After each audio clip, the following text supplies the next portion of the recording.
Radio Vinci Autoroute. En direct de la Foire du Livre de Brive. Et comme vous pouvez l'entendre, nous sommes bien à la Foire du Livre de Brive. Il y a vraiment beaucoup de monde aujourd'hui. Encore au rendez-vous de ce deuxième événement littéraire de France après le Salon de Paris. Ma Nouvelle invitée écrit des romans, des livres pour enfants, des nouvelles, des biographies et des essais.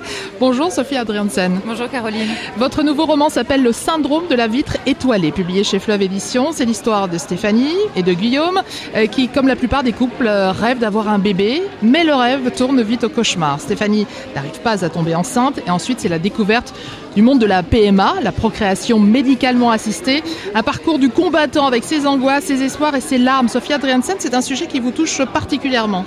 C'est un sujet qui me touche et auquel j'ai été confrontée il y a quelques années. J'ai suivi ce parcours-là. Alors ça n'est pas mon histoire parce que j'ai fait un roman à partir de tout ça, mais en tout cas les différentes étapes médicales et émotionnelles que vit la narratrice, je les connais pour les avoir vécues en effet. Alors justement, la PMA, c'est vraiment un chemin de croix que de nombreuses femmes connaissent. Qu'est-ce que vous aimeriez leur dire à ces femmes ?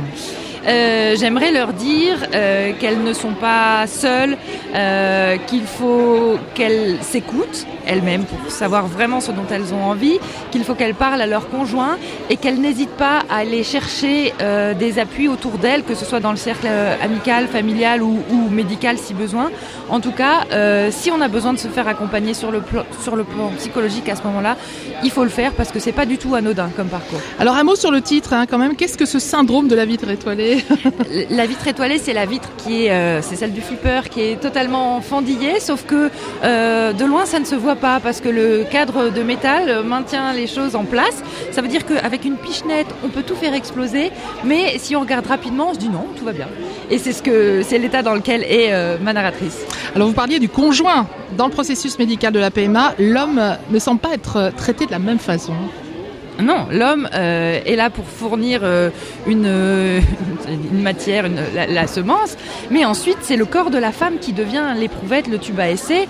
C'est le corps de la femme qu'on fouille, qu'on sonde, qu'on inspecte et dans lequel aura lieu le processus final. Donc c'est la femme qui abandonne son corps finalement au médecin, au regard aussi, ne serait-ce que ça. On l'a fait se déshabiller en permanence, alors que le conjoint, il a fait ce qu'il avait à faire dans l'intimité d'une petite camite. Donc vraiment, le rapport de l'un et de l'autre à la problématique est très différent.